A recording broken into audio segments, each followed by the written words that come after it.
பாம்பன் ஸ்ரீமத் குமரகுருதாச சுவாமிகள் அருளிய குமரவேல் பதிற்று பத்தந்தாதியில் 10வது பாடலை இப்பொழுது பார்ப்போம். இந்த பாடலிலே பாம்பன் சுவாமிகள் நுண்ணறிவு இல்லாத எளியேன் எவ்வாறு உய்வேன் என்று முருகப்பெருமானை நோக்கி வேண்டுகிறார்.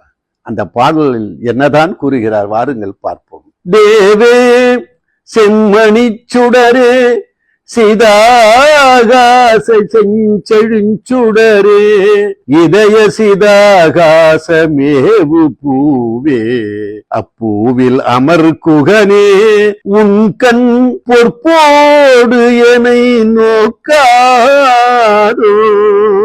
புனித நாத்தான் வாவே என்று அழையாதோ மலர்த்தாள் சென்னி மன்னாதோ மின்னாதோ மறந்து சூழ்மானோவேயில் புலத்தில் என்னை இருத்திடாதோ நுண்ணுணர்விலா எளியே உய்யுமாறே.